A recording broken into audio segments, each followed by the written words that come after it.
ఎంతవరకు తెలుసుకున్నామంటే ఎక్కే కళ, దిగే కళ దగ్గర ఉన్నాం. సో ఫస్ట్ మనము నిర్భాగ్యులకు భాగ్యాన్ని తయారు చేయాలి. నిస్సహాయులకు సహాయం చేయాలి. నిర్బలులకు బలాన్ని ఇవ్వాలి. సో ఆ విషయం తెలుసుకున్నాము. తర్వాత ప్రాణదానం ఎలా చేయాలో తెలుసుకున్నాము. ఆ తర్వాత ఎక్కే కళ, దిగే కళ. సో ద్వాపరంలో బాబా ఎందుకు రాలేదు అనంటే రికార్డింగ్ ఇక్కడే జరుగుతోంది. సో దాని గురించి కూడా నిన్న తెలుసుకున్నాం మనము. ఇప్పుడు ఈ రోజు ఇదే మురళిని మళ్ళీ తీసుకుని ఈ ఎక్కే కళ, దిగే కళ తెలుసుకుంటే రికార్డింగ్ కరెక్ట్ గా చేయొచ్చు. సో భక్తి మార్గంలో మనం ఏదైతే గుళ్ళకి వెళ్తామో ఆ కొండల మీద ఉంటాడు ఆ భగవంతుడు. ఆ మెట్లు ఎక్కేటప్పుడు ఎంతో మంది ఇబ్బంది పడిపోయి అసలు ఆ కొండ మీద ఎందుకు ఉన్నాడు, కింద ఉండొచ్చు కదా. సో కట్టేవాళ్ళు కొండ మీద కాదు, కింద కూడా కట్టొచ్చు. సో ఏం చెప్పదలుచుకున్నారు? సో ఇప్పుడు సంగమ యుగంలో మనం ఏదైతే చేస్తామో దాని యొక్క స్మృతి చిహ్నం భక్తిలో నడుస్తుంది. సో మన మెట్ల చిత్రం యొక్క స్మృతి చిహ్నం అది. సో ఇప్పుడు భగవంతుడు ఏమంటున్నారు ఇక్కడ అవతరించి, ఈ రోజు మీరు ఎక్కే కళలోకి రండి. సో జ్ఞాన మార్గం అన్నది యాక్చువల్ గా సులువైన మార్గము, సహజ మార్గం. భక్తి మార్గము శ్రమతో కూడుకున్న మార్గం అంటారు. సో భక్తిలో ఏం చేస్తున్నాము? కష్టపడి మెట్లు ఎక్కుతున్నాం. సో మెట్లు ఎక్కుతూ ఎక్కుతూ వెళ్తుంటే అప్పుడు భగవంతుని దర్శిస్తున్నాం. ఆ శ్రమ ఇక్కడ తీసేశాడు ఆయన. మీరు మెట్లు ఎక్కాల్సిన అవసరం లేదు. మీరు దిగేటప్పుడు దిగారు, కానీ ఎగిరే కళలోకి రావాలి అంటున్నాడు. అందుకే ఎక్కే కళ, దిగే కళ అంటున్నారు. సో మరి ఈ రోజు బాబా ద్వాపరంలో ఎందుకు రాలేదు? అసలు మనల్ని దిగమని ఎవరు చెప్పారు? మనమే ఆయన మాట వింటలేము. ఈ పాటికి అందరికి అర్థమయ్యే ఉంటది. ఒక చిన్న విషయం ఆయన చదువుకోమని చెప్తున్నారు. సో చదువుకుంటున్నామా? చదువుకోవడం అంటే ఊరికే మురళి చదివేయడమో, వినేయడమో, ఆడియోలు పెట్టేసుకోవడమో కాదు. అందరూ మురళి వినడం అంటే ఎట్లా అర్థం చేసుకున్నారంటే, ఆ పక్కన ఆడియో నడుస్తూ ఉంటదన్నమాట. నడుస్తుంటే ఇంట్లో పనులు చేసుకుంటూ ఉంటారు. ఈ రోజు మనం స్కూల్లో పిల్లల్ని స్కూలుకి పంపిస్తున్నాము. సో పంపించేటప్పుడు టీచర్ క్లాస్ చెప్తూ ఉంటే పిల్లలు ఆళ్ళ పనులలో ఆళ్ళు ఉన్నారనుకోండి, ఎక్కుతుందా? సో లౌకికంలో ఉన్న కామన్ సెన్స్ కూడా చాలా మటుకు జ్ఞానంలో మిస్ అయిందనిపిస్తోంది మాకు. మురళి అంటే అదేదో విధి అన్నట్టు. అదక్కడ అలా నడుస్తూ ఉంటది. ఇట్లా చేస్తూ ఉంటారనమాట. అంటే ఆ మురళి నడిచే గంట సేపట్లో ఇక్కడ అన్ని పనులు అయిపోవాలన్నమాట. సో ఒక చదువు అన్నది ఆ రకంగా అది పక్కన నడుస్తూ ఉంటే మేము ఇక్కడ పని చేసేసుకుంటూ ఉంటాము అనంటే నష్టం ఎవరికి? మనకు పని అయిపోవచ్చు. పని అయిపోతది. మురళి వినడం కూడా అయిపోతది. ఆ తర్వాత రిజల్ట్ ఏంటి? అంత వ్యర్థమే కదా! సో చదువు అన్నది కొంత సమయాన్ని కేటాయించి రోజు చదువుకుంటూ వెళ్తే అప్పుడు మనకు సబ్జెక్ట్ అర్థమైతే ఎక్కే కళలోకొస్తాం. ఇప్పుడు వాడుతున్న పద్ధతి ఏదైతే ఉందో పక్కన మురళి నడుస్తుంటే నేను పని చేసేసుకుంటాను. బాబా మురళి వినమన్నారు కాబట్టి నేను వినేశాను. ఎందుకంటే బాబా మురళి మిస్ అవ్వద్దన్న ఒక పాయింట్ లాగుతారు. కాబట్టి మేము వినేసాము. సో మరి మురళి ఆ రకంగా వినేసిన తర్వాత ఎక్కే కళ, దిగే కళ దీని గురించి ఏమైనా అవగాహన వచ్చిందా? సో రోజంతా నేను ఎక్కుతున్నానా? దిగుతున్నానా? ఏమైనా పరిశీలన ఉందా? అసలు స్వచింతన అన్నది అక్కడ మిస్ అవుతోంది. ఎందుకంటే ఆయన అదే విధిని ఇక్కడ తెలియజేశాడు. ఇప్పుడు మనం ఏదైతే మురళి చదువుకుంటున్నామో, సో ఈ మురళిలో మీ యొక్క దాత సంస్కారాలు రికార్డ్ అవుతున్నాయి. మొత్తం యుగానికి సంబంధించిన రికార్డింగ్ నడుస్తోంది. ప్రాణదానం చెయ్యాలి. సో ఈ రోజు మనము సేవలు చేస్తున్నాం అని చెప్పి మాట్లాడితే సేవలు అంటున్నాం. ఎవరికి ప్రాణదానం చేశాము? ఎవరికి బలాన్ని ఇచ్చాము? ఎవరికి సహాయం చేశాము? ఎవరి భాగ్యాన్ని తయారు చేశాము? సో అసలు ప్రాణదానమే లేదు. అసలు ఖజానాలే ఇవ్వట్లేదు. అసలు ఫస్ట్ ఆఫ్ ఆల్ మనం తీసుకోలేదు ఖజానాలు. తీసుకుంటే కదా ఇవ్వగలుగుతాము. సో ఇలాది ఏమి చెయ్యకుండా మేము సేవలు చేసేస్తున్నాం అంటున్నారు. సో మనకు నచ్చినట్టు అన్ని మనం చేసేసుకుని మనం సేవలు చేసేస్తామంటే అది అలా కాదు. బాబా చెప్పిన పద్ధతిలో చెయ్యాలి. బాబా చెప్పిన పద్ధతిలో చెయ్యాలి. ప్లస్ ఎంతసేపు చెయ్యాలి సేవలంటే కర్మయోగులము, నిరంతర యోగులం. సో ఈ రోజు నిన్న ఏదైతే ఎగ్జాంపుల్ ఇచ్చానో, ఈ రోజు మనకు సత్యమైన సంయోగులు అనుకుని సో నిన్నటి ఎగ్జాంపుల్ మళ్ళీ రిపీట్ చేసి దిగే కళలకు ఎలా వస్తున్నామో చెప్తున్నాను. సో సేవాదారులు నువ్వు ఏది చెయ్యకు, చేసినవంటే అంతా నీ మీదే పడిపోతది అని అన్నప్పుడు వాళ్ళు నా సత్యమైన సహయోగులు అనుకుంటున్నాం. అనుకుని ఏం చేస్తున్నారు? సేవలు ఆపేస్తున్నారు. సో, అయితే బాగా క్లోజ్‌గా ఉన్న వాళ్ళంతా నువ్వు చెయ్యకు, చేస్తే నీ నెత్తి మీద అంతా పడిపోతది అని అనుకున్న సేవలు ఆపేస్తున్నారు. లేదా ఇలా రమణమ్మ టైప్‌లో సంఘటనలు జరిగినప్పుడు సెంట్రాక్కెళ్ళి మాకు పర్మిషన్‌లు అన్న సేవలు ఆపేస్తున్నారు. సో, మరి ఈ రోజు దిగే కళలోకి ఎవరొచ్చారు? ఈ రోజు వెంటున్న వాళ్ళు సేవ చేయకు, చేస్తే నీ నెత్తి మీద పడిపోతది అనంటే, ఆ సలహాని స్వీకరించాం. ఆ సలహాని మనం స్వీకరించామంటే ఎవరిని తిరస్కరించాము? బాబాని తిరస్కరించాము. సో, ఈరోజు సేవ చెయ్యకపోతే నాకు సంపాదననే లేదు గదా!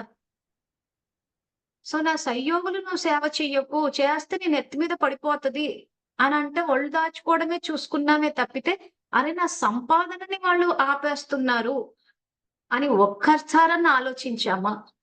సంపాదన లేకపోతే ఎలా బతుకుతాము? సంపాదించుకునే యుగం ఇది. ప్రతి నిమిషము కొన్ని సంవత్సరాలతోటి సమానం. ప్రతి సంకల్పము పదమాపదం భాగ్యాన్ని తయారు చేసేటప్పుడు, ఈరోజు సేవ చేసే అవకాశం వస్తే మనం దాన్ని వాళ్ళు అన్నారని చెప్పేసి, మనల్ని మనం జాగ్రత్త చేసుకొని, లేకపోతే చేస్తూ పోతే లోకువైపోతామేమో. చేస్తూ పోతే ఇలాగే చేయిస్తారు. చేస్తూ పోతే లోకువైపోతూ పోతున్నామంటే, లోకువ చేయడం అన్నది వాళ్ళ సంస్కారం. మనము మన గౌరవాన్ని మ మ ఇది యుగం కాబట్టి బాబా మాటకు గౌరవం ఇవ్వాలి గదా! సో, మేము గమనించినంత మటుకు చాలా సందర్భాల్లో బాబాని పక్కన జరిపేస్తారు. చెప్పుకోనికి మాత్రం బాబా సేవ అంటారు. కానీ ఈ రోజు సేవలు చేస్తే నువ్వు చేస్తుంటే నిన్ను లోకువ చేసేస్తారు. నిన్ను ఇది నీ అంత నీ నెత్తినే పడిపోతదంటే అహో సౌభాగ్యం అసలు. సేవంతొచ్చి నెత్తిన పడిందంటే. ఎందుకంటే మేము జ్ఞానంలోకొచ్చినప్పుడు మాకసలు సేవావకాశాలే ఉండేవి కాదు. ఎందుకంటే ఉద్యోగం జేస్తున్నాము. టైమింగ్స్ కుదిరేవి కాదు. ప్లస్ మేమున్న దీంట్లో ఉండేది గాదు. అప్పుడు నేను జ్ఞానంలో వచ్చినప్పుడు కొత్తలో అప్పుడు 1 ఇయరో, 2 ఇయరో ఉంటే అప్పుడు నేను సేవలు చేస్తానంటే, లేదు 5 ఇయర్స్ ఉండాలి మీరు. మీరప్పుడే 1 ఇయరే అయింది. సో, 5 ఇయర్స్ ఉండాలి. ఆ తర్వాత నియమాలు పాటించాలి. మౌంట్ అబుకెళ్ళాలి. ఇంత పెద్ద లిస్ట్ చదివారు. అవకాశాలే లేవు. అటువంటిది ఈ రోజు ఎంతో మందికి వాళ్ళ దగ్గరికే అవకాశాలొస్తుంటే వదిలేసుకుంటున్నారు. ఏమంటే చేస్తే నెత్తిన పడిపోతదేమో అని చెప్పి చేయటం లేదు. అంటే ఏం జరిగిందిక్కడ? బాబాని పక్కన జరిపేశారు. బాబాని పక్కన జరిపేసి నా సంపాదనని నేను వద్దనుకుని యజ్ఞంలో వేసిన తనువుని వెనక్కి తీసుకుంటే మరి దిగే కళలోకి రాకపోతే ఎక్కే కళలోకొస్తామా? సో ఎవరెవరికైతే ఈ ప్రశ్న మనసులో ఉందో బాబా ద్వాపర యుగంలో ఎందుకు రాలేదని అంటున్నారో వాళ్ళందరికీ ఇదే సమాధానం. యుగమంతా రికార్డింగ్ ఇక్కడే నడుస్తోంది. ఆయన వద్దు అని చెప్తున్నారు. చాలా మందికి ఇంకో ప్రశ్న ఏమొస్తుందంటే మరి సృష్టి ఇట్లా అయిపోతుంటే బాబా ఎందుకు ఆపలేదు? ఆయన ఆపుతున్నాడు. మనమే ఆగట్లేదు. ఆయన చదువుకోమంటున్నారు. మనమే చదువుకోకుండా ఈ రోజు నిరక్షరాస్యులుగా మిగిలిపోయాము చదువు లేకుండా. సో దిగే కళలోకొచ్చాము. ఆయన పాత్రనే ఒక టీచర్ పాత్ర. జగద్గురువు అయిన జ్ఞానసాగరుడు. ఆయన స్వయంగా అవతరించి 800,00,00,000 జనాభాలో కొద్ది మందిని చదివిస్తున్నాడు. ఆ కొద్ది మందిలో ఉన్న విశేషాత్మలం మనం. మరాయన చదువుకోమన్నా చదువుకోవట్లేదు గదా! ఆయన ధారణ చేయమన్నా చేయటం లేదు. పోనీ సేవలు చెయ్యండి అని చెప్తే, ఆ సేవలు గూడా అన్ని సొంత సేవలు. ఆయన విధి ప్రకారము ఎవరికి బలాన్నివ్వము, సహాయం జేయము, భాగ్యాన్ని తయారు చేయము. ఇంక మళ్ళీ మీద నుంచి మేము బాబా సేవ అంటారు. ఆయనేమన్నా మాట్లాడితే సేవ అంటే బాబా భోగులు పెట్టేస్తాం అంటాడు. ఆయనేమో ఆకలితో చచ్చిపోతున్నాడా? పొద్దంతా భోగులు పెడుతూ కూర్చోడానికి. సో, పొద్దంతా అదొక పని పెట్టేసుకొని మేము సేవ చేసేసాం అంటున్నారు. మరాయన ఏం పుణ్యం ఇవ్వాలి? ఎందుకివ్వాలి? స్వకల్యాణం జరిగిందా? విశ్వ కళ్యాణం జరిగిందా? ఏం జరిగిందని చెప్పి. సో, ప్రత్యేకించి ఆయన ఈ రకంగా మీరు ఎక్కే కళలోకి రావాలి. ఈ రకంగా మీరు ఉన్నతిని సాధించాలి అని చెప్తుంటే కూడా ఆయన మాట వినకుండా పరచింతనలోకొచ్చేసి అసలు సత్యమైన సంయోగి శివబాబా ఈరోజు. ఆ సత్యమైన సంయోగిని పక్కన పెట్టేసి మాయ యొక్క సంయోగం తీసేసుకోవడం. ఈరోజు బాబా మురళిలో మాయ అన్న పదాన్ని వాడతారే కానీ, ఎవరైనా మన వెంట సేవాదారులుండి నువ్వు సేవ చెయ్యకు, చేస్తే నీ నెత్తి మీద పడిపోతది అని అన్నది అనంటే, అసత్యమైన సహయోగి కదా! నా సంపాదననంతా నాశనం చేసేస్తున్నారు కదా! నన్ను సేవలు చేయనివ్వకుండా. ప్లస్ మనము ఇక్కడ తప్పు ఎవరిని పట్టాలి? చెప్పినోళ్ళని గాదు. మనల్ని తప్పు పట్టుకోవాలి. ఎందుకంటే మనం మన బుద్ధి వాడలేదు. సంగమం నడుస్తోంది. సంగమం నడిచేటప్పుడు నేను నా బుద్ధిని వాడకపోతే ఖచ్చితంగా ప్రాప్తులు పోతాయి. ఎందుకంటే సంపాదించుకునే సమయము. సో, ఈరోజు సేవలకెళ్ళినప్పుడు సపోజ్ మనం సేవ చేస్తున్నప్పుడు ఎవరైనా లోకువ చేశారే అనుకోండి, చేసుకోనివ్వండి. అది వాళ్ళ సంస్కారము.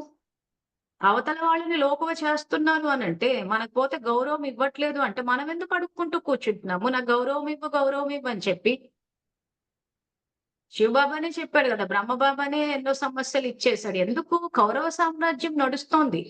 ఈరోజు మన వాళ్ళు అనుకున్న వాళ్ళే మన ఉన్నతి కోసం, మన మంచి కోసం చెప్తున్నారు అనుకుంటామే గాని యాక్చువల్‌గా వెన్నుపోటేసేస్తున్నారు. నువ్వు చెయ్యకు చేస్తా అంతా నీ నెత్తిన పడిపోతది అని చెప్పి. అది వెన్నుపోటన్న విషయం గూడా చాలా మందికి తెలీదు. నా మంచి కోసం చెప్తున్నారు. లేకపోతే అందరు నన్ను అడ్వాంటేజ్ తీసేసుకుంటారు. ఇంక నిన్న మొత్తం అంతా నా ఒళ్ళు హూనమైపోతదసలు ఈ పనులన్నీ చేసుకుంటూ కూర్చుంటే. అది పని అయిపోతోంది. అది సేవ అన్న విషయం పోయింది. దానికంటూ సంపాదన వస్తుందన్న విషయం అసలు పూర్తిగా మర్చిపోయిందంటే, స్వయంగా సంపాదన వద్దు అని నిర్ణయించేసుకున్నారు. మరి సంపాదన వద్దు అని నిర్ణయించుకున్న తర్వాత, ఈరోజు మా దగ్గర డబ్బు లేదు, మాకు సమస్యలున్నాయి అని ఇన్ని ఏడుపులెందుకు? మనమే నిర్ణయించుకున్నాం గదా! ఇదిగో సంగమం నడుస్తుంది 2024 సంవత్సరము. సో, వెనక ఉన్న సంవత్సరాలన్నీ లెక్కేసుకొని ఏం సేవలు చేశాము? మనస్ఫూర్తిగా చేశామా? తప్పదన్నట్టు చేశామా? చెయ్యకపోతే నలుగురేమనుకుంటారని చెప్పి లోక మర్యాదల కోసం చేశామా? సో, చేసినవి ఏం చేస్తున్నారు? లోక మర్యాదల కోసం చేస్తున్నారు. సో, అంటే ఇక్కడ ఏం జరుగుతుంది అని వద్దన్నా మేము దిగే కలలోకొచ్చేస్తున్నారు. మనమే దిగే కలలోకొచ్చేసి, మనమే మెట్లు దిగిపోయి, బాబా ద్వాపరంలో ఎందుకు రాలేదంటున్నారు. వస్తే ఏం జేస్తారు? చెప్పండి. ఇప్పుడు సంగమంలో వచ్చేసి ఆయన తక్కువ శ్రమ, ఎక్కువ ఫలితం అంటున్నాడు. మీ ఒక సంవత్సరం కొన్ని సంవత్సరాలతోటి సమానం అంటున్నాడు. మీ ఒక సంకల్పముతోటి పదమాపదం భాగ్యం ఇస్తానని ఆయన ఇప్పుడే చెప్తుంటే, మనం కాదు అనుకుని ద్వాపరంలో వస్తే ఆ పొచ్చాయన ఆపాల గదా! అంటే ఇప్పుడు ఆయన వచ్చిందే ఆపడానికి. సరిదిద్దుకోండి అంటున్నాడు. సో, మనమే సరిదిద్దుకోవట్లేదు. మనమే వద్దనుకుంటున్నాము. మనమే మాటి మాటికి పక్కన జరిపేస్తున్నాము. సో, పని నాది, పేరు బాబాది. కానీ మనం ఎట్లా చేస్తున్నామంటే, పని బాబాది, పేరు నాది అన్నట్టుంది. ఎందుకంటే, బాబా నువ్వు చెప్పావు. నేను ఆల్రెడీ చెప్పేసాను బాబాకి. నేను ఏది సమస్యొచ్చినా నేనైతే బాబాకి జెప్పేసిన.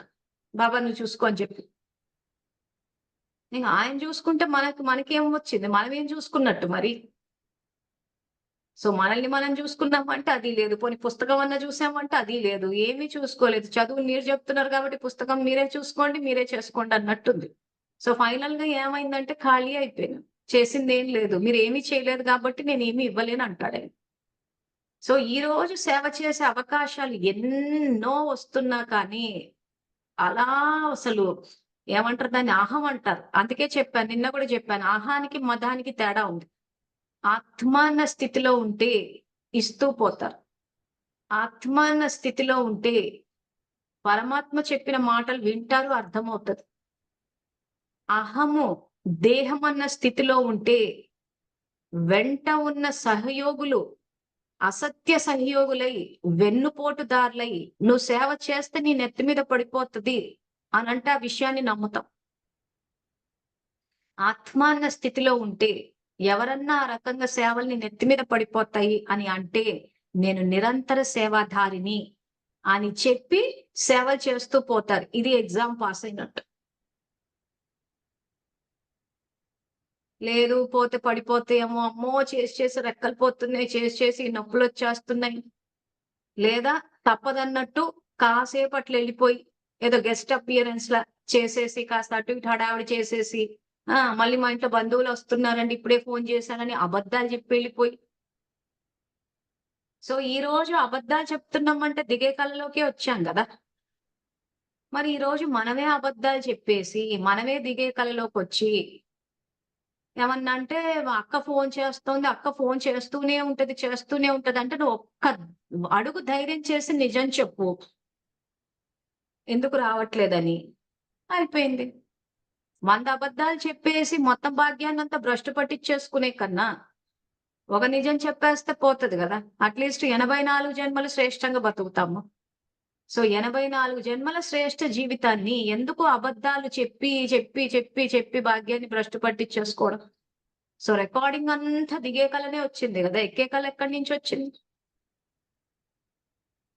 సో ఇవన్నీ ఏంటంటే ఎవరికి వాళ్ళు స్వచింతన చేసుకుని చూడాలి. స్వచింతన చేయమన్నాం కదా అని చెప్పేసి ఇంకా పూర్తిగా లోతులో వెళ్ళిపోయి అమ్మో ఇలా జరిగిపోయిందా అలా జరిగిపోయిందా అని చెప్పి బాధపడమని కాదు. అయిపోయిందేదో అయిపోయింది, ఫుల్ స్టాప్. మీరు చెయ్యాలే గాని బాబా 15 రోజుల్లో చేసేయచ్చు అంటే మొత్తం రికార్డింగ్ అంతా కరెక్ట్ గా చేసేయచ్చు. సో ఏ రకంగా చేస్తాము? చిన్న చిన్న విషయాలు అంటే మీ స్టేజ్ మీరు చూసుకోండి. నేను అదే చెప్పాను, జూమ్ లో యూట్యూబ్ లో మాకుండే పెద్ద అడ్వాంటేజ్ ఏంటి, డిసడ్వాంటేజ్ ఏంటి అని అంటే చెప్పేటప్పుడు ఓవరాల్ గా చెప్పేస్తాం. వ్యక్తిగతంగా పరిచయాలు ఉంటే అంటే సేవలకు వెళ్ళినప్పుడు గాని ఎక్కడన్నా వ్యక్తిగతంగా ఉంటే మీ వ్యక్తిగత జీవితం తెలుస్తుంది కాబట్టి, పరిచయాలు ఉంటాయి కాబట్టి 1 to 1 పర్సనల్ ఇంట్రెస్ట్ చూపించి చెప్పగలుగుతాం. సో కాబట్టి నేను చెప్పే ఎగ్జాంపుల్స్ కొంతమందికి వర్తించొచ్చు, కొంతమందికి వర్తించకపోవచ్చు. సో కాబట్టి ఫస్ట్ చెక్ చేసుకోండి, ప్రైమరీ స్టేజ్‌లో ఉన్నారు, అడ్వాన్స్ స్టేజ్‌లో ఉన్నారు. ఎందుకంటే ఈ గ్రూప్‌లో కొంతమంది ప్రైమరీ స్టేజ్‌లో ఉన్నారు, కొంతమంది అడ్వాన్స్ స్టేజ్‌లో ఉన్నారు. ప్రైమరీ స్టేజ్ పిల్లలు మాట్లాడేటప్పుడు నేను బాబా సేవ చేస్తున్నానని ఏమైనా అంటున్నారో ఆలోచించండి. ఒకవేళ అలా ఆలోచిస్తున్నారు, నేను బాబా సేవ అని అంటున్నానంటే టోటల్‌గా ప్రైమరీ స్టేజ్ అది. ఎందుకంటే బాబా నిర్బలుడు కాదు, నిస్సహాయుడు కాదు, నిర్భాగ్యుడు అంతకన్నా కాదు. ఇది సరిదిద్దుకోవాలి. సో మీకంటూ అంటే నేను మీకు సలహాలు, సూచనలు ఇవ్వగలను. మీరు మీ స్థితిని చెక్ చేసుకొని అది పాటించాలా వద్దా అనేది ఆలోచించుకుంటారు. మీకు నచ్చితే పాటిస్తారు, నచ్చకపోతే వదిలేస్తారు. సో మీ భాషలో, ఎందుకంటే ఒకసారి మీకంటూ ఆ భాష వచ్చింది మేము బాబా సేవ అని అంటే ఖచ్చితంగా మీ ఆలోచన కూడా అదే ఉంటది. అంటే బాబాని కరెక్ట్ గా అంచనా వేసుకోలేదు. సో మనము బాబా స్థాయికి ఎదగాలి గాని బాబా మన స్థాయికి దిగరు. సో మనం అప్పుడు ఈ విషయంలో కనుక మనకు క్లారిటీ వస్తే బాబా నిర్బలుడు, నిస్సహాయుడు, నిర్భాగ్యుడు కాదు. నేను బాబా సేవ కాదు చెయ్యాల్సింది. మరి ఎవరి సేవ చెయ్యాలి? విశ్వంలోని ఆత్మలు, ప్రకృతికి. సో సేవ అన్నది ఇంటి నుంచి. ఈ విషయంలో క్లారిటీ వచ్చేస్తది. మనం ఎంతసేపు అయితే బాబా సేవ, బాబా సేవ, బాబా సేవ అని అనుకుంటూ పోతామో, మన స్వసేవ మీద మనకు ఫోకస్ ఉండదు. మన ఇల్లు సేవా కేంద్రం అన్న విషయం మనకు మర్చిపోతాము. ఆ తర్వాత బాబాకి సేవ అని చెప్తే ఇంక బాబాకు భోగు పెట్టాలేమో, ఆకలేస్తుందేమో అని చెప్పి ఇంక అదొక్కటే ఫోకస్ ఉంటది. విశ్వంలోని ఆత్మలకి, ప్రకృతికి సేవ చేయాలన్న పాయింట్ మీద మీకు ఫోకస్ ఉండదు. మీరు బాబా సేవ అని అన్నంత వరకు. కాబట్టి ప్రైమరీ స్టేజ్ పిల్లలు ఒక్కసారి విషయాన్ని చెక్ చేసుకోండి. ఏమైనా మాట్లాడేటప్పుడు బాబా సేవ అంటున్నామా? ఆ తర్వాత నెక్స్ట్ నేను బాబాకి చెప్పేశాను, బాబా చూసుకుంటారు అని గనక మీరు ఆలోచిస్తున్నారు, అని గనక మీరు మాట్లాడుతున్నారు అంటే పక్కా దిగే కళలోకి వస్తున్నారు. ఇంకా డౌటే లేదు. ఎందుకు అంటే మీరు చెయ్యమని ఆయనకి చెప్పేశారు కాబట్టి ఇంకా మీరు చేసేది ఏముంటది అక్కడ. ఎందుకంటే బాబాకి చెప్పేశాను కదా, ఎవరు నా పట్ల ఏ రకంగా ప్రవర్తించినా నేను బాబాకి చెప్పేస్తా. సో బాబా వాళ్ళని చూసుకుంటాడు. సో మనమేం అక్కడ ఆయననేమి ఒక జీతానికి ఇచ్చి పెట్టుకోలేదు కదా. ఇప్పుడు ఏదో పొలిటీషియన్స్ పెట్టుకుంటారు చూసారా, రౌడీలను, గుండాలను, పనుంటే పోయి చూసి రాపోండ్రా అంటారు. ఆ రకంగా నేను పెట్టుకోలేదు కదా. ఎవరో మనతోటి అనుచితంగా ప్రవర్తిస్తే బాబా నీకు చెప్పిన నువ్వు చూసుకొని రారా, ఏసేసి రండి రా అంటాడు చూడు, మన సినిమా డైలాగులు టైపు. బండ్లు తీయండి రా, ఏసేసి రా అట్లా అన్నట్టు నేను వాళ్ళు అన్నట్టు నేనేం అనలేదు. వాళ్ళు నేను బాబాకి చెప్పేసిన నువ్వు చూసుకో, నువ్వేమన్నా ఉంటే ఏసేసి రాళ్ళని. ఒకవేళ బాబా ఇయ్యలేదనుకో, మనం ఎవరైతే అనుచితంగా ప్రవర్తించాలి బానే ఉన్నారు అనుకో, అయ్యో బాబాకి ఎంత చెప్పినా బాబా ఏం చెయ్యట్లేదు అంటే ఏం చేయాలైనా? మన దృష్టిలో ఏసేసి రావాలన్నమాట. వాళ్ళకి ఏదో అయిపోవాలి. ఎందుకంటే ఇప్పటికి చాలా మంది కూడా ఎవరికన్నా ఏదన్నా అయిందనుకోండి, చూసారా ఆ రోజు నన్ను బాధ పెట్టినందుకు భగవంతుడు చూస్తూనే ఉంటాడండి. ఎట్లా అంటే ఈళ్ళు చెప్పగానే నేనెళ్ళి ఏసొచ్చేసాడనమాట. అలాంటివి ఏమి చేయడే. ఎవరికైనా ఏదైనా చెడు జరిగింది అనంటే అది వాళ్ళు చేసుకున్న కర్మకొస్తది. వీళ్ళేం చేస్తారంటే దాన్ని వీళ్ళకు రిలేట్ చేసేసుకుంటారు. రిలేట్ చేసేసుకొని నన్ను బాధ పెట్టినందుకు, నన్ను ఏడిపించినందుకు ఈరోజు వాళ్ళు ఏడుస్తున్నారంటున్నారు. అని ఏం చేస్తున్నారు? ఆనందపడిపోతున్నారు. ఒకరి బాధని చూసి బా ఆనందపడుతున్నామంటే ఖచ్చితంగా రికార్డ్ అవుతూ ఉంటది. అంటే మనం వాళ్ళకి సంతోషాన్ని ఇవ్వటం లేదు కాబట్టి, మన జీవితంలో దుఃఖాన్ని మనమే రచించుకుంటున్నాం. ఇదే బాబాయ్ మురళిలో ఒక విచారకరమైన పాటని గనక రికార్డ్ చేస్తే, అదే రిపీట్ అవుతది అంటున్నారు. ఈరోజు ఎవరైనా కన్నీళ్లు కారిస్తే మంచి పనైంది. అట్లాగే కావాలి. నన్ను బాధ పెట్టినందుకు భగవంతుడు చూసాడంటే రికార్డ్ అయిపోయి ప్రతిసారి ఏం చేస్తాం? ఇక భగవంతుడిని మనము ఆ రకంగా ఒక ప్రొఫెషనల్ కిల్లర్ టైప్‌గా చూస్తున్నామని అర్థం. నాకేం జరిగినా నువ్వు వెళ్లి ఏసేసిరా. ఏదో ఒకటి చేసేయి. అసలు ఏ స్టేజ్‌కొచ్చేసారంటే ఆ మధ్య ఎవరింట్లో ఎవరో పోతే వాళ్ళు ఏడవడం మొదలుపెట్టారు. చూసారా నన్ను బాధపెట్టి తర్వాత 6 నెలలు కూడా తిరగలేదండి. అప్పుడే భగవంతుడు ఆళ్ళకి బుద్ధి చెప్పేసి నన్ను ఏడిపించిన కన్నీళ్ళు అవెక్కడికి పోవు. ఖచ్చితంగా ఇదైతే అని ఈ రకంగా ఆనందపడిపోతున్నారు. ఇది ఏమి విశేష పురుషార్థం అంటారా? సాధారణ పురుషార్థం అంటారా? లేకపోతే నన్నడిగితే సాధారణం కాదు కదా! మైనస్‌లోకొచ్చేస్తున్నా. ఈరోజు ఎవరైనా దుఃఖంలో ఉంటే వాళ్ళకి శక్తినివ్వండి అంటుంటే, శక్తినివ్వకుండా నన్నన్నందుకు 6 నెలలు తిరగకుండా బాబాయ్ ఏసేసాడు అనంటే, ఇటు నన్ను నేను అర్థం చేసుకోలేదు, బాబాని అర్థం చేసుకోలేదు. సో, దుఃఖం అన్నది మనకు ఆనందాన్నిస్తోంది. అబద్ధాలన్నయి మనకు ఆనందాన్నిస్తోంది. సో, ఈ రకమైన పురుషార్థాలు, ఈ రకమైన ప్రవర్తనలు గనుకుంటే అది పక్కా దిగే కళ. సో, ఆ ఎక్కే కళ, దిగే కళ ఈ 2 ఇక్కడే రికార్డ్ అవుతున్నాయి అంటున్నా. సో, ఎవరైనా దుఃఖంలో ఉంటే స్నేహము, సంయోగం ఇస్తున్నామంటే అది ఎక్కే కళ. మనం ఎవరితోటైనా ప్రవర్తించేటప్పుడు సమానత్వంతోటి ప్రవర్తిస్తున్నాము అంటే అది ఎక్కే కళ. బానిసత్వంతోటి ప్రవర్తిస్తున్నామంటే అది దిగే కళ. సో, మనము ముందుకు వెళ్తూ అందరిని ముందుకు తీసుకెళ్తే గమ్యాన్ని చేరుకుంటాం. మనము దిగుతూ మనతో పాటు అందరిని దింపేస్తూ పోతే సో, బాబా ఇక్కడ, మనం ఇక్కడ. ఇంక ఆయననెప్పటికీ ఆయన సమానంగా తయారు కాలేం. సో, అందుకే ఒకటే గుర్తుపెట్టుకోవాల్సిన విషయము, ఈ రోజు నాకు సత్యమైన సహయోగి అంటూ ఎవరన్నా ఉన్నారంటే అది శివ్ బాబానే. నేను నిరంతర సేవాధారిని. ఎంత ఎంత సేవ వచ్చి నా నెత్తి మీద పడితే నా అహో సౌభాగ్యం అనుకుని చేస్తాను. లేకపోతే అంత సంపాదన ఎక్కడి నుంచి వస్తది ఈరోజు? ఏం 1, 2 రూపాయలు గాదు గదా! ఆయనిచ్చేది. లెక్కలేనంత ఇస్తా అంటున్నాడు. 84 జన్మలకి ఇస్తా అంట. మన సంపద అన్నది 84 జన్మల వరకు లాగాలి మన పుణ్యం. అలా చెయ్యలేదు గాబట్టి లోటొచ్చేసింది. సో, ఈరోజు మనం చదువుకుంటాము, ఇతరులకు చదివించి మనం యోగ్యంగా తయారవుతాం, ఇతరులని యోగ్యంగా తయారు చేస్తాం.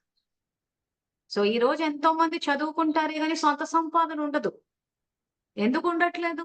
వీళ్ళు యోగ్యంగా తయారై ఇంకొకరిని యోగ్యంగా తయారు చేయలేదు. చదువుకుంటారు. కానీ ఎవరిని తయారు చేయరు. ఎవరిని తయారు చేయరు. ఇంక మీది నుంచి వీళ్ళ ఇట్లాగే పక్కనున్నోళ్ళు ఏం చెయ్యకు అనంటే ఇంక వినేసి అలాగే కూర్చుంటారు. వీళ్ళ సొంత భాగ్యమే వీళ్ళు తయారు చేసుకోండి. వీళ్ళే యోగ్యంగా తయారు గాంది. పోనీ జ్ఞానం తెలీదా? అందరికీ తెలుసు మళ్ళీ. మరి జ్ఞానం తెలిసిన తర్వాత సేవ చేస్తే, ధారణ చేస్తే దేవతలవుతారు. సేవ చేస్తే పుణ్యం వస్తది అన్న విషయం తెలిసి కూడా ఎందుకు మనం నిరంతర సేవాదారులు అవ్వలేకపోతున్నాము? పక్కనున్న వాళ్ళు నువ్వు చెయ్యకు చేస్తే నీ నెత్తిన పడిపోతదంటే ఎందుకు వింటున్నాము అనంటే అక్కడ బాబాని పక్కన జరిపేశాం. సో, ఆత్మ అన్న స్థితిలో ఉంటే బాబా మాట వింటాము. అహంలో ఉంటే దేహం అన్న స్థితిలో ఉంటే దేహదారుల మాట వింటాం. సింపుల్ విషయం ఇంక దీని మీద అసలు దీని గురించి పెద్దగా అర్థం కాకపోని విషయం అంటూ ఏమీ లేదు. లేదు మనం అంత సత్యం నా సంయోగులు వీళ్ళు నా వాళ్ళు, నా మంచి కోసం చెప్పారు. నాకు చిన్నప్పటి నుంచి తెలుసు. వీళ్ళు నా కులస్తులు. కాబట్టి నేను ఇలాగే వాళ్ళు నా మంచిగానే ఆగిపోతంటే ఆగిపోవచ్చు. నష్టం మనకే ఉంటది. ఇంకా ఆ తర్వాత మళ్ళీ ఏడవద్దు. ఎందుకంటే ఇప్పుడే సంగమంలోనే స్పష్టత తెచ్చేసుకోండి. నేను సంగమంలో బాబా మాట వినటం లేదు. నేను బాబా మాట వినటం లేదు గాబట్టి, నేను పురుషార్థం చెయ్యట్లేదు గాబట్టి, బాబా ఇచ్చే శ్రేష్ఠ సంబంధాలు, సత్యమైన సంపర్కాలు, స్నేహము, సర్వరకాల సంపత్తి, ఆ తర్వాత సఫలత నా జీవితంలోకి రాదు అన్న క్లారిటీ గనక తెచ్చేసుకుంటే ఏడుపు ఆగిపోతది. అట్‌లీస్ట్ అట్లన్నా ప్రశాంతంగా బతకొచ్చు. ప్రాప్తులు కావాలంటున్నారు కానీ, శ్రమ గూడా గాదు. పురుషార్థం అంటున్నాడాయన. అది చేస్తుంటే ఆనందం అనిపిస్తది. ప్లస్ తక్కువ శ్రమ, ఎక్కువ ఫలితం. అంటే ఒక నిమిషము కొన్ని సంవత్సరాలతోటి సమానం. కొన్ని సంవత్సరాలు 5,000 సంవత్సరాలతో సమానం. ఒక జన్మ 84 జన్మలతో సమానం. సో, ఇంత తక్కువ సమయంలో ఇంత ప్రాప్తులు ఎవరిస్తారు? ఒక్క పరమాత్మనే ఇస్తాడు. మరి దాన్ని వినియోగించుకుంటున్నామా? వినియోగించుకుంటే మంచిదే. వినియోగించుకోకపోతే ఇప్పుడే ఫిక్స్ అయిపోండి. ఇంక నేనేమి వినను, ఇలాగే కూర్చునుంటాను, సోమరితనంతో ఉంటాను. ప్రాప్తులు రాకపోయినా పర్లేదు. ప్రాప్తులు రాకపోయినా పర్లేదు. మాకు సంబంధీకులు శ్రేష్టంగా లేకపోయినా పర్లేదు. స్నేహం లేకపోయినా పర్లేదు. సంపర్కాలు లేకపోయినా పర్లేదు. మాకే కష్టం వచ్చినా ఎవడు రాకపోయినా పర్లేదు. తిండి లేకపోయినా పర్లేదు. ఇవేవి వద్దనుకుంటే హ్యాపీగా కూర్చోవచ్చు. ఏమి చేయకుండా కూర్చోవచ్చు. లేదు కావాలి అంటే మాత్రం చెయ్యాలి. ఏమి చెయ్యకుండా ఏది పైనుంచి ఊడిపడదు. ఎందుకంటే ఆయన చట్టం రాయడమే ఆ రకంగా రాసింది. ఆయన ఎక్కడ కూడా సోమరితనాన్ని సమర్థించడు. సో, ఒకసారి పుస్తకం తీసి ఇప్పుడు నేను ఏదైతే చెప్పానో దీనికి సంబంధించే బాబా దిగే కళ మరియు విచారమైన పాటని గనక మీరు రికార్డ్ చేస్తే అదే పాట. సో, ఇప్పుడు దీన్ని బట్టి మీకు ఏది రిపీట్, ఏది ఫిక్స్‌డ్ అని అర్థమైపోవాలి. సో, ఇప్పుడు గనక నా బతికింతే, ఇలాగే ఉంటాను, ఇలాగే చేస్తాను, నా జీవితమే ఇట్లాంటిదని మీరు ఏడుపులు ఏడిస్తే ఇదే ఏడుపు రిపీట్ అవుతది. నేను విజయీ స్వరూపాన్ని, సఫలత నా జన్మసిద్ధ అధికారము అని అనుకుని మీరు గనక చేస్తూ పోతే మీరు విజయాన్ని సాధిస్తారు. కల్పమంతా విజయాన్ని సాధిస్తూ ఉంటారు. సో, మీరు ఏడుస్తున్నారా? నవ్వుతున్నారా? అన్నది మీరే చెక్ చేసేసుకోండి. దాన్ని బట్టి వచ్చే కల్పంలో మీ నవ్వు రిపీట్ అవుతదా? ఏడుపు రిపీట్ అవుతదా? మీకే తెలిసిపోతది. కానీ రికార్డ్ అయ్యే యుగం మాత్రము ఇదే. ఇదే విషయాన్ని బాబా ఇక్కడ మనకి మురళిలో చెప్పారు. సో, మనం ఏవైతే నిన్న వాక్యాలు చదివామో దాన్నే నేనిక్కడ మళ్ళీ ప్రాక్టికల్ ఎగ్జాంపుల్స్ ఏసి చెప్పాను. సో, కాబట్టి రికార్డ్ చేసుకునేటప్పుడు వాయుమండలము, వృత్తి మరియు వాణి ఈ మూడింటిపై ధ్యాస పెట్టుకోవాలి అంటున్నారు. అని చెప్పి బాబా ఏమంటున్నారు? ఏదైనా విచారకరమైన గీతం పాడేటప్పుడు ఆ దుఃఖ రూపాన్ని ధారణ చేసి పాట పాడకపోతే వినేవారికి ఆ పాట ద్వారా ఏ రసం రాదు. ఇలా హద్దులోని పాటలు పాడేవాళ్ళు లేదా రికార్డింగ్ చేసేవారు ఈ అన్ని విషయాలపై ధ్యాస ఇస్తారు. మరైతే మీరు బేహద్ రికార్డింగ్ చేసుకునేవారు, బేహద్ అంటే పూర్తిగా 84 జన్మల రికార్డింగ్ చేసుకునేవారు, కల్పమంతటికి రికార్డింగ్ చేసుకునేవాళ్ళు. సో, ఇంకా ఎవరికైనా డ్రామా, ఫిక్స్డ్ రిపిటీషన్ అని చెప్పి భ్రమలో గనక బతుకుతున్నారంటే ఒక్కసారి మురళి చదువుకోండి. ఎందుకంటే రికార్డింగ్ నడుస్తుందని చెప్తున్నాడు. ఇప్పుడు రికార్డింగే అక్కడికొస్తదని చెప్తున్నాడు. బేహద్ రికార్డింగ్ అంటున్నాడు. సో, బాబా చెప్పిన విధి ప్రకారం రికార్డింగ్ చేసుకుంటూ వెళ్ళాలి. మరి మీరు ప్రతి సమయం ఈ అన్ని విషయాలపై ధ్యాస పెడుతున్నారా? ప్రతి సెకండ్ రికార్డింగ్ జరుగుతుంది అని ధ్యాస పెడుతున్నారా? ఇంత ధ్యాస ఉంటుందా? రికార్డింగ్ చేస్తూ చేస్తూ ఉల్లాసానికి బదులు సోమరితనంలోకి వచ్చేస్తే ఎలాంటి రికార్డింగ్ జరుగుతుంది అంటున్నారు. సో, ఈ రోజు మనం సేవలు చేసేటప్పుడు ఉల్లాస ఉత్సాహాల్లో ఉండాలి తప్పితే సోమరితనంలోకి వచ్చేస్తున్నారు అంటున్నారు. అసలు డ్రామా జ్ఞానం వ్యతిరేక దిశలో పోవడానికి కారణమే సోమరితనం అన్నాడు. అదే డ్రామా ఫిక్స్డ్ రిపిటీషన్ అనుకున్నాం అనుకోండి, ఇంక చేయాల్సింది ఏమీ లేదు. హ్యాపీగా కూర్చుంటాం. సో, బ్రహ్మకుమారి చెప్పిన డ్రామా జ్ఞానాన్ని ఎవరు యాక్సెప్ట్ చేశారు? సోమరిపోతులు, లక్ష్యం లేని వాళ్ళు యాక్సెప్ట్ చేశారు. చాలా మంది సెంటర్‌లు వదిలేసి ఎళ్ళిపోయారని చెప్పి వాళ్ళేదో తెలివి తక్కువ వాళ్ళు అనుకుంటున్నామే కానీ యాక్చువల్‌గా తెలివైన వాళ్ళు. మీకు శ్రామిక వర్గము, శ్రమ చేసి బతికే వాళ్ళు ఎవ్వరు బ్రహ్మకుమారిల డ్రామా జ్ఞానాన్ని ఒప్పుకోరు. ఈరోజు ప్రపంచమంతా ఎవరికి వాళ్ళు శ్రమ చేసి సంపాదించుకొని తింటున్నారు. గౌరవప్రదమైన జీవితం అది. మన సంపాదన మనకుండడం అన్నది. భగవంతుని పేరు పెట్టి, అడ్డుపెట్టి ఏదైతే చేస్తున్నారో ఇదే తప్పంటాడాయన. సో, వాళ్ళేం జేసేసారు? డ్రామా ఫిక్స్డ్ రిపిటీషన్ అంటే ఇంక మనం చేయాల్సింది ఏమీ లేదు. భగవంతుడు ఏమీ చెయ్యడు. ఊరికే మీ దగ్గరున్నదంతా తెచ్చి మాకిచ్చేసేయండి. మీకు పుణ్యం వచ్చేస్తదంటారు. మరి డ్రామా ఫిక్స్డ్ రిపిటీషన్ అన్నప్పుడు ఉన్నది కూడా తీసుకెళ్ళి వాళ్ళకివ్వడం ఎందుకు? అవసరం లేదు గదా!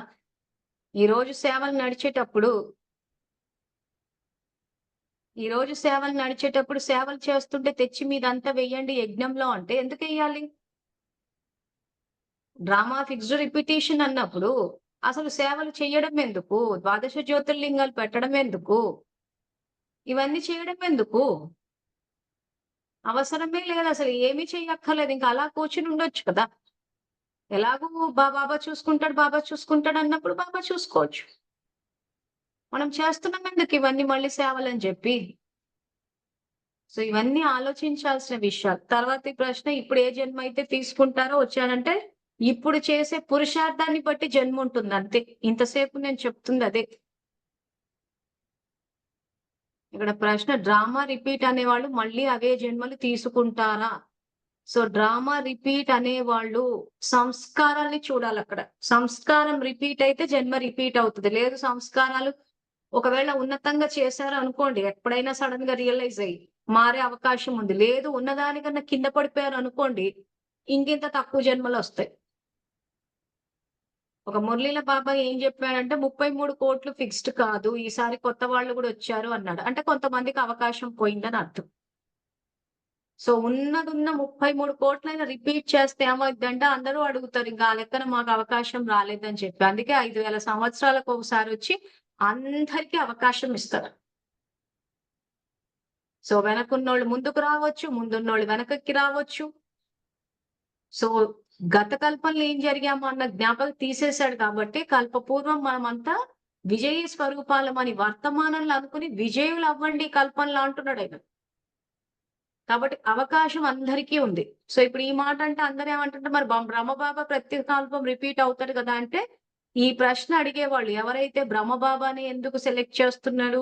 ప్రతి కల్పం బ్రహ్మబాబానే ఎందుకు ఆయన శరీరంలో కానీ ప్రశ్న అడిగే వాళ్ళంతా ఈ కల్పంలో మీరేమైనా బ్రహ్మబాబాని ఓవర్‌టేక్ చేసి, పురుషార్థం చేసి, శివబాబాకి ఏమైనా నమ్మకం కలిగించగలిగితే, బ్రహ్మబాబా తనువులోకి కాకుండా మీ తనువులోకొచ్చి మీరింకా అద్భుతంగా చేస్తాము బ్రహ్మబాబాకనంటే, ఆ రకమైన నమ్మకాన్ని కలిగించండి శివబాబాకి. అప్పుడు ఖచ్చితంగా వచ్చే కల్పంలో మీ శరీరంలోనే వస్తారు. ట్రై చేయండి ఓసారి. ఎందుకంటే బ్రహ్మబాబాకున్న నిజాయితీ, ముఖ్యంగా ఈ మార్గంలో ఎళ్ళాలంటే కావాల్సిందే నిజాయితీ, ధైర్యం.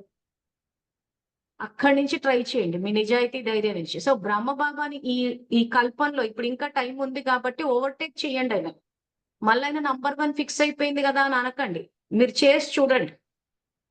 బ్రహ్మబాబాని ఓవర్‌టేక్ చేయగలగండి. ఆయనలాగా అంతా మొత్తం అంతా వేసేసి, బలహీనతలేసేసి, ఇంక జీవితమే శివబాబా అన్నట్టు ఆయనని ఓవర్‌టేక్ చేసే విధంగా ఏమైనా పురుషార్థం చేసి, శివబాబాకి గనక మీరు నమ్మకం కలిగించగలిగితే, ఖచ్చితంగా మీ తనువులోకొస్తుంది. ట్రై చేసి చూడండి. ఎవరెవరికైతే ఈ ప్రశ్న ఉందో బ్రహ్మబాబా తనువులోకి ఎందుకొచ్చారు అని. సో పిల్లలందరికీ అవకాశం ఇస్తున్నారు. సో అవకాశం ఇచ్చినప్పుడు ఖచ్చితంగా మార్చుకునే అవకాశం, ఇప్పుడు ఈ మురళిలో నెక్స్ట్ వాక్యాల్లో మార్చుకునే అవకాశం కూడా ఉందని చెప్పారు. మార్చుకోండి, ఎవరొద్దంటున్నారు? ఇప్పుడు ఫస్ట్ ర్యాంక్ వచ్చిన స్టూడెంట్ సపోజ్ ఒక 100 మార్కులకు 95 మార్క్సో, 98 మార్క్సో తెచ్చుకున్నారు అనుకుందాం టాప్ ర్యాంకర్. నెక్స్ట్ సెమిస్టర్‌లో వేరే వాళ్ళు 98 తెచ్చుకుంటే 99 తెచ్చుకోవచ్చు గదా! ఫస్ట్ ర్యాంక్‌లోకి రావచ్చు గదా! అవకాశం ఉంది గదా!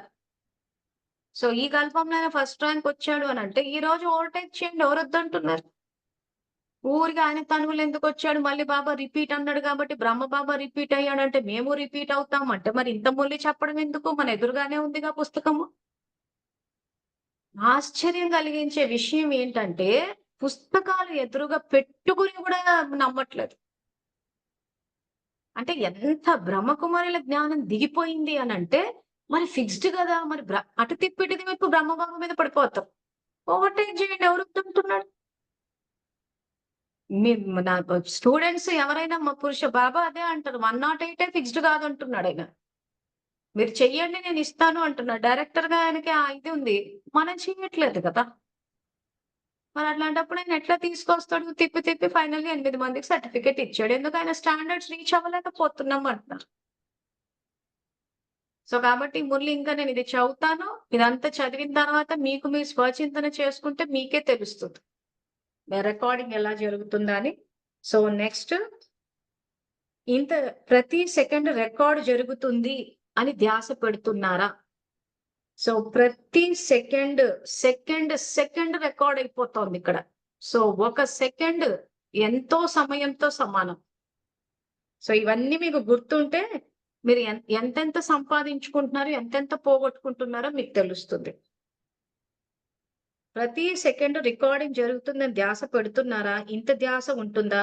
రికార్డింగ్ చేస్తూ చేస్తూ ఉల్లాసానికి బదులు సోమర్తనంలోకి వచ్చేస్తే ఎలాంటి రికార్డింగ్ జరుగుతుంది? సో వర్తమానంలో ఇప్పుడు మీ జీవితాన్ని చూసుకోవాలి. ఆర్థికంగా, సంబంధాల పరంగా ఏ స్థితిలో ఉన్నారని. మీకు గనక ఎక్కువ సంపాదన కావాలంటే కొంచెం మీ కల్పనలో ఎక్కువ శ్రమ పెట్టాలి. ఆల్రెడీ సంపన్నంగా ఉన్నారు, చేస్తున్నారంటే ఇంకెంత కావాలన్నది చెక్ చేసుకోవచ్చు.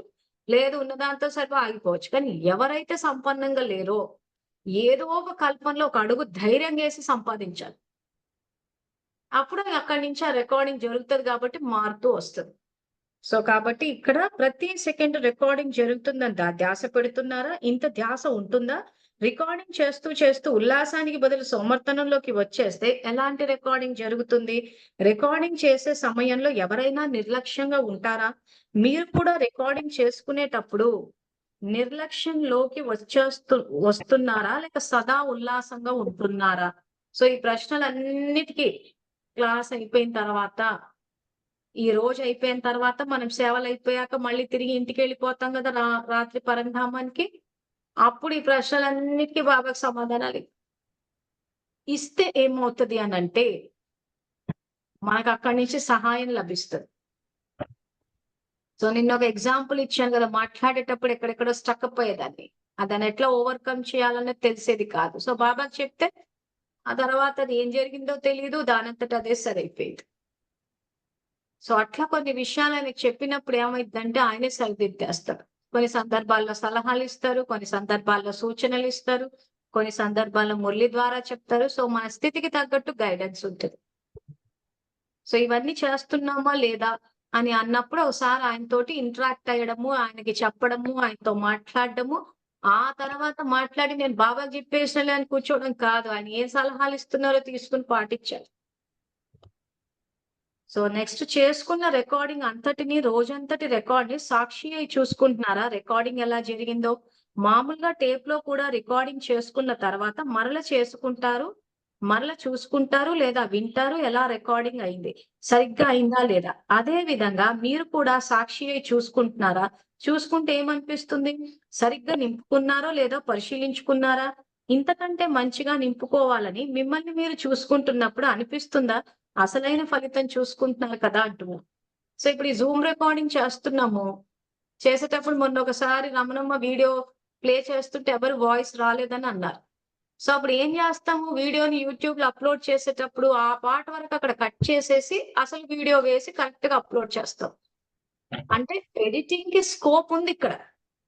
రికార్డింగ్ గనక జరిగితే. ఈరోజు టెక్నాలజీ డెవలప్ అయ్యి ఉంది. డెవలప్ అయ్యి ఉన్నప్పుడు వీడియో ఎంతవరకు ఇప్పుడు మీకు వీడియో ఏదైతే మీకు యూట్యూబ్‌లో వస్తుందో స్టార్టింగ్‌లో స్లైడ్స్ వస్తున్నాయి. పక్కన బాబాని పెట్టాము. ఆ తర్వాత ఫ్లూట్ మ్యూజిక్ వేసాము. మళ్ళీ వెనకాల ఫోన్ చేయమనుంది. మధ్యలో ఏమన్నా వీడియోస్ ప్లే అవ్వకపోతే ఆ వీడియోని మళ్ళీ ఏం చేస్తున్నాం ఎక్కడైతే ఇక్కడ ప్రాపర్ రికార్డింగ్ అవ్వలేదో మనకి అక్కడ వరకు కట్ చేసేసి ఈ వీడియోని పెట్టేస్తున్నాం. అంటే రికార్డింగ్‌లో ఎప్పటికి కూడా ఎడిటింగ్‌కి అవకాశం ఉంది. ఇదే లాజిక్ మన ఆత్మలో జరిగే రికార్డింగ్ కూడా వర్తిస్తది. సో, ఎడిటింగ్‌కి అవకాశం ఉందా అంటే పక్కా ఉంది. డౌటే లేదు. ఇంకా 50% ఎడిటింగ్‌లో ఆయనే తీసేస్తా అంటున్నారు. అంటే ఎంత ఉపకారం చేస్తున్నాడో చూడండి. ఇంక మిగిలిన 50% మనం చేయాలి ఎడిటింగ్. అమ్మా సో, మనం ఎలా చేస్తాం ఎడిటింగ్? వాయుమండలము, వృత్తి, వాణి ద్వారా. మళ్ళీ రికార్డింగ్ అన్నమాట. భాగ్యాన్నే ఆయన తిరిగి రచించుకోమంటున్నాడు. మీ డెస్టినీని రీరైట్ చేయండి అంటున్నాడు. మీరే మాస్టర్ రచయితలు అని. సో, వీడియోలో ఏ రకంగా ఎడిటింగ్‌కి అవకాశం ఉందో, మన ఆత్మలో జరిగే రికార్డింగ్‌కి కూడా ఎడిటింగ్‌కి అవకాశం ఉంది. ఇప్పుడే ఇంకా అయిపోలేదు. ఇప్పుడే ఏ ఎడిటింగ్ చేసినా ఇప్పుడే చేసేయాలి.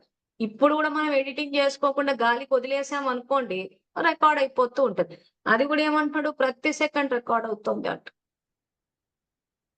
సో, కాబట్టి ఎలా రికార్డ్ అయింది, సరిగ్గా అయిందా లేదా ఇవన్నీ చూసుకుంటున్నారు కదా! ప్రతిరోజు సాక్షి అయి స్వయాన్ని సదా పరిశీలించుకుంటున్నాం అని భావించేవారు చెయ్యెత్తండి అంటున్నారు. అప్పుడు పరిశీలించుకోవడం మిస్ అవ్వడం లేదు కదా!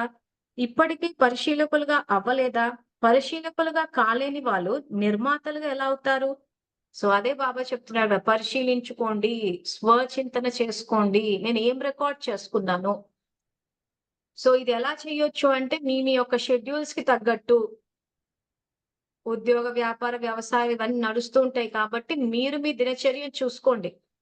ఎప్పటికప్పుడు చెకింగ్ చేసుకోగలరా? లేదా మీ పని అయిపోయాక కొంత సమయాన్ని కేటాయిస్తారా? సాయంత్రము మరి పూర్తిగా ఫ్రీ అయ్యాక కేటాయిస్తారా? లేదా రాత్రి తిన్న తర్వాత, లేదా పరంధామం వెళ్ళిన తర్వాత అని మీ దినచర్యకు తగ్గట్టు సెట్ చేసుకోండి. ఎందుకంటే మన దినచర్యలు ఒకరితోటి ఒకరికి మ్యాచ్ అవ్వవు. సో, కాబట్టి ఎవరిది వాళ్ళు ఆ రకంగా సెట్ చేసుకొని ఒక్కసారి గతంలోకెళ్ళి ఎక్కడెక్కడ నేను వ్యర్థం చేశాను? ఎక్కడ సమర్థం చేశాను? ఎక్కడెక్కడ నేను అవగుణాలను టచ్ చేశాను? ఎవరైనా కోపంతో ఉంటే వీళ్ళకు కోపం ఎక్కువ అని చెప్పి ఏమైనా నేను ఆ చెత్తని అంత టచ్ చేసేసానా? మరి జ్ఞాన స్నానం చేశానా లేదా? ఫ్రెష్ ఉన్నామా లేదా? సో, ఇవన్నీ ఒకసారి చెక్ చేసుకొని మరుసటి రోజు ఆ తప్పులు రిపీట్ కాకుండా చూసుకోవాలి. ఏమైనా మనం సమర్థం ఆలోచించాము అనంటే, ఆ సమర్థాన్ని ఇంకా పెంచుకునే ప్రయత్నం చెయ్యాలి. పొద్దంతా పాపం వినాశనం అయిందా? నేనెవరికీ దుఃఖం ఇవ్వలేదు గదా! అని ఇంతే చెకింగ్ జేస్తున్నారు. ఎవరికి దుఃఖం ఇవ్వలేదు గదా! అని చెక్ చేసుకుంటున్నారే తప్పితే, ఎవరికి బలాన్నిచ్చాను? ఎవరికి సహాయం జేశాను? ఎవరి భాగ్యాన్ని తయారు చేశానని ఎవ్వరూ చెక్ చేయట్లే. బాబా చెప్పారు దుఃఖం ఇవ్వొద్దు, తీసుకోవద్దన్నారు. సో, నేనెవ్వరికీ ఇవ్వలేదు, ఎవరికీ తీసుకోలే అయిపోయింది. మరి ఈరోజు మీకెవరైతే దుఃఖం ఇచ్చారో, మరి వాళ్ళంత దుఃఖాన్ని ఇస్తున్నారంటే వాళ్ళ దగ్గర దాని స్టాక్ ఉందని అర్థం. ఈరోజు ఎవరైనా మనకు దుఃఖం ఇస్తున్నారు అనంటే వాళ్ళ దగ్గర ఎవరి దగ్గర ఏదుంటే అదే ఇస్తారు. వాళ్ళ దగ్గర దుఃఖం ఉంటే దుఃఖాన్నే ఇస్తున్నారు అంటే, తిరిగి వాళ్ళకి సంతోషం అన్న శక్తిని ఇచ్చామా? సంతృప్తి అన్న శక్తిని ఇచ్చామా? మరి నెక్స్ట్ స్టెప్ కూడా చెయ్యాలి గదా! అది ఏమీ చేయకుండా బాబా దుఃఖం ఇవ్వద్దన్నారు తీసుకున్నారు. కాబట్టి నేను ఎవరికీ ఇవ్వలే, ఎవరికి తీసుకోలే. అయిపోయింది. Primary stage.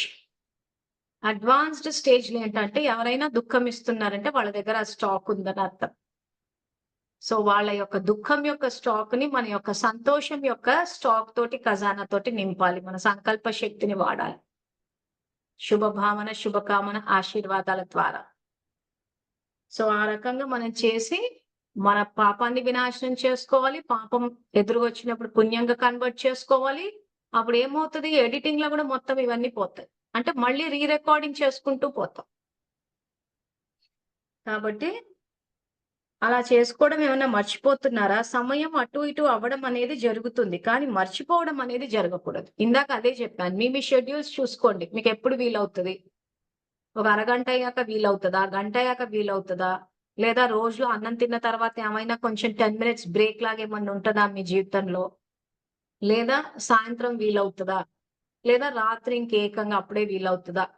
సో, ఇట్లా ఎవరెవరి షెడ్యూల్స్‌ని బట్టి ఆళ్ళు చూసుకోవచ్చు. నేనివన్నీ పురుషార్థం చేసేటప్పుడు నేను ఆఫీస్‌లో లంచ్ తర్వాత half an hour lunch break ఉంటది. ఒక 10 మినిట్స్‌లో తినేసేసి, ఆ తర్వాత చెక్ చేసుకునేదాన్ని. ఇంటికొచ్చాక చెక్ చేసుకునేదాన్ని. మళ్ళీ రాత్రి పడుకునేటప్పుడు. సో, అలా చెక్ చేసుకుంటూ పోయి మళ్ళీ నెక్స్ట్ డే మార్నింగ్ అవి రిపీట్ కాకుండా చూసుకునేదాన్ని. మళ్ళీ వ్యర్థం ఆలోచించకుండా, చెత్తంతా ముట్టుకోకుండా సో, అది ఏదైతే ఆనాడు చేశానో, ఈ రోజు అది చేయాల్సిన అవసరం లేదు నాకు. ఇప్పుడు నా దినచర్య మారిపోయింది. ఎందుకు అనంటే, ఇప్పుడు ఏ చెత్తున్నా తీసుకోవట్లేదు కాబట్టి. కొత్తలో తీసుకునే అలవాటు ఉండేది. అప్పుడు మనకు తెలీదు కాబట్టి, అది చెక్ చేసుకో. అదే బాబాయ్ ఇక్కడ చెక్ చేసుకోమంటు. సో, అలా ఎవరికి వాళ్ళు మీ దినచర్యని మీ యొక్క స్థితికి తగ్గట్టు, మీ పరిస్థితులకు తగ్గట్టు, మీ పని దీన్ని బట్టి చెక్ చేసుకొని, రికార్డింగ్ కరెక్ట్‌గా, పర్ఫెక్ట్‌గా అవుతుందా అన్నది చూసుకోవాలి. అదే ఆయన పరిశీలించుకున్నారా అని చెప్పేసి అడుగుతున్నారు. సో, సమయం కాస్త అటు ఇటు అవ్వచ్చు కానీ మర్చిపోవడం అనేది జరగకూడదు. అమృతవేళ ఆత్మ యొక్క దినచర్యను తయారు చేసుకుంటారు లేదా నిర్ణయించుకుంటారు. మరల దానిని పరిశీలించుకోవడం మర్చిపోతున్నారా? లేదా దినచర్య నిర్ణయించుకోవడమే రావడం లేదా అంటున్నారు. సో, ప్రతి దానికి ఒక టైమ్ టేబుల్. సాధారణ ఆత్మలకైతే ఒక టైమ్ టేబుల్ ఉండదు. విశేషాత్మలకైతే ఒక టైమ్ టేబుల్ ఉంటది. సాధారణ ఆత్మలైతే ఏం జేస్తారంటే, అలా గాలివాటానికి కొట్టుకుపోతారు. ఏ టైంకి ఏం జేస్తారో తెలీదాడ. ఆ టైంకి ఏది తడితే చేసేసుకుంటూ ఎళ్ళిపోతారంతే. సో, దానివల్ల ఏమైపోతదంటే, గాలివాటానికి జీవితాలు ఎళ్ళిపోతుంటాయి కాబట్టి, జీవితంలో ఉన్నతన్నది ఉండదు. లేదా కొంతమందో పని పట్టుకున్నారంటే, ఇక నేను అదే జేస్తానంటారు. అది అయిపోయాక ఇంకోటంటారు. సో, అప్పుడు ఏమి నైపుణ్యాలు డెవలప్ చేసుకుంటారు. అదే విశేషాత్మలైతే ఏం జేస్తారంటే, ప్రతి దానికి ఒక టైం. మనం ఆల్రెడీ దాని గురించి క్లాస్ గూడా చెప్పేసుకున్నాం. సాధారణాత్మలు, విశేషాత్మలని జెప్పి. సో, విశేషాత్మలైతే ఏం జేస్తారు? ప్రతిదానికి సమయాన్ని కేటాయిస్తారు. సో, అలా కేటాయించినప్పుడు ఏమైతది? ఎంతో ఉన్నతిని సాధించొచ్చు. ఎన్నో విషయాలు కొత్తవి నేర్చుకోవచ్చు. ఆ కొత్తయన్ని ప్రయోగం చేసి ఎంత సంపన్నులం అవ్వచ్చు అనంటే కల్పమంతా కూర్చొని తినొచ్చు. మనం గనక ఇప్పుడు సమయాన్ని ఆ రకంగా కేటాయించుకోకపోతే ప్రతి నిమిషం ఒక స్ట్రగుల్. సంబంధాల పరంగా సఫర్ అవ్వాల్సొస్తది. సంపాదన పరంగా సఫర్ అవ్వాల్సొస్తది. సో, మీకు ఆల్రెడీ మా ఇంటి దగ్గర ఆ రోజు కూరగాయలు అమ్మేటామె ఎగ్జాంపుల్ ఇచ్చిన. ఎందుకు పొద్దున 5:30, 6 కంతొచ్చి కూరగాయలు పెట్టేసుకోవడము. ఇంక ఆ రోజు ఎంతకు అమ్ముడు పోతే అంత అమ్ముడు పోతే. ఎందుకలా చేస్తున్నారు? పుణ్యం ఖాతా లేదు. ఏ రోజుకి ఆ రోజు సంపాదించుకొని తినడం. సో, ఈ రోజు నేను అవతరించి కొంచెం శ్రమ పెట్టి చేసుకుంటూ పోండి. కల్పమంతా కూర్చొని తింటారు కదా!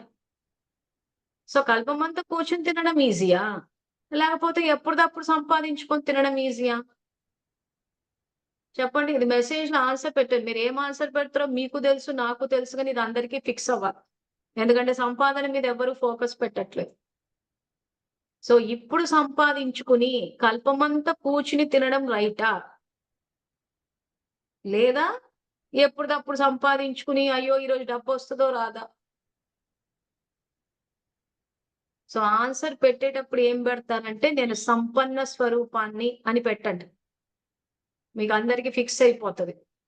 మనం సంపన్నులుగా ఇప్పుడు ఉండాలి. సంపన్నులుగా కల్పమంతా జీవించాలి. అంతేగాని బికారులుగుండి బికారులుగా బతికి బికారులుగా ఎళ్ళిపోతామని కాదు. సో, అందరూ చాట్‌లో నేను సంపన్న స్వరూపాన్ని అని మెసేజ్ పెట్టండి.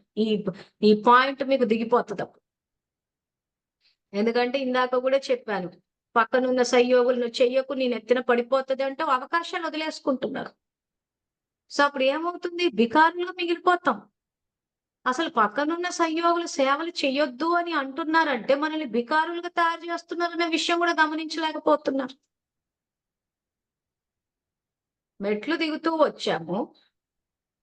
మెట్లు దిగుతూ వచ్చేసరికి అన్నీ పోగొట్టుకున్నారంటున్నాడు బాబా. అంటే బికారులుగున్నాము. ఆయన సంపన్నులుగా చేస్తాము అంటే, లేదు మేము బికారులుగానే బతుకుతామంటే, మరి దిగే కలలోకి ఎవరొచ్చారు? మనమే వచ్చాంగా. ఏమంటే నా వాళ్ళు, నా మంచి కోసం చెప్పారు. నా సత్యమైన సయ్యోగులు. సో, నువ్వు చెయ్యకు సేవలు. చేస్తే నీ మీద పడిపోతాయి. లోకువైపోతావు. అని అన్నప్పుడు, నేను నా జీవితంలో బికారితనాన్ని రచించుకుంటున్నాను అన్న అవగాహన కనిపించదు సేవాదారులు. రైటా? రాంగా నేను జెప్పింది? ఈరోజు భాగ్యంలో ఏం రచించుకుంటున్నాము? బికారితనాన్ని రచించుకుంటున్నాం. అవ్యక్త మురళిలు చదవకండి. చదివితే వేరే మార్గాల్లోకెళ్ళిపోతారు అనంటే, ఏం రచించుకుంటున్నామో, అజ్ఞానాన్ని రచించుకుంటున్నాం. పరమాత్మ మహావాక్యాలవి. అవి చదివితే ఎవ్వరు వేరే మార్గాల్లోకెళ్ళరు. చదవకపోతే వేరే మార్గాల్లోకెళ్తారు. కానీ ఈరోజు ఎవరైనా ఆ మాటంటే భయపడిపోతున్నారు. ఏం రచించుకున్నాము? అజ్ఞానాన్ని రచించుకున్నాం. ఎవరు రచించుకున్నారు? మనమే రచించుకున్నాం. ఎందుకు రచించుకున్నాము? బాబా మీద నిశ్చయం లేదు కాబట్టి. ఆత్మ అన్న స్థితిలో ఉంటే తండ్రి ఆజ్ఞను పాటిస్తాం. దేహం అన్న స్థితిలో ఉంటే, అహంలో ఉంటే ఆత్మ, అహం 2. సో, ఆత్మ అన్న స్థితిలో ఉంటే పరమాత్మ ఆజ్ఞను పాటిస్తాం. దేహ స్థితిలో, అహం అన్న స్థితిలో ఉంటే వ్యక్తులు చెప్పేది వింటాం. సో, ఈ లెక్కన మన స్థితి ఏంటా అన్నది దీన్ని బట్టే తెలిసిపోవాలి. సో, 9:30 అయింది. ఇక్కడికి ఆపుతున్నాను. సో, ఇప్పుడు మీరేదైతే మెసేజ్ పెట్టారో, నేను సదా సంపన్న స్వరూపాన్నని చెప్పి, సో, మీరు కల్పమంతా సంపన్నంగా ఉండాలన్న శుభకామనతోటి ఈరోజు క్లాస్ సమాప్తి చేస్తున్నాం. మీరు సంపన్నంగా అవ్వాలి. సంపన్న వర్గాల్లో కల్పమంతా రావాలి అంటే, ఈ క్లాస్ అయిపోయాక స్వచింతన చేసుకొని, ఇంక ఇప్పటి నుంచి ఏ సేవా అవకాశం వచ్చినా వదులుకోవద్దు. పూర్తిగా చేయడం ఆపొద్దు. అట్‌లీస్ట్ మీ వల్ల ఎంతైతదో అంతన్నా చెయ్యండి. కానీ సంయోగులు పక్కన నుండి నువ్వు ఇరుక్కుపోతావు, నువ్వు లోకువైపోతావనంటే బికారులమైపోతాం. లోకువైతామో, అవ్వమో తర్వాత సంగతి. అన్ని మన ఊహలు. పక్కా బికారులమైతాం. ఇంకా ఆయన ఇంత సంపన్న ఇంత ఏవైతే మనకు ప్రాప్తులు ఇస్తాడో మనమే వద్దనుకుంటున్నాం. సో, సంఘటనలో చేసేటప్పుడు వస్తాయి చిన్న చిన్నవి. రానివ్వండి ఏమవుతది? అంత పాసింగ్ మొమెంట్సే గదా! అవన్నీ నెత్తినేసుకొని కూర్చొని చిన్న చిన్న బికారులుగా బతికే కన్నా చిన్న చిన్న విషయాలకు సర్దుకుపోవడం ఈజీ కదా! 84 జన్మల బికారి జీవితమా? లేకపోతే సంగమ యుగంలో సంఘటనలు ఉన్నప్పుడు చిన్న చిన్న సమస్యల? ఏది కావాలి? సమస్యలు వస్తూ ఉంటాయి, పోతుంటాయి. కానీ సంపద అన్నది ఎప్పటికి ఉంటది కదా! సో, ఆ రకంగా ఆలోచించాలి. సో, మళ్ళీ రేపు కలుద్దాము. అంతవరకు థాంక్ యూ. Om Shanti.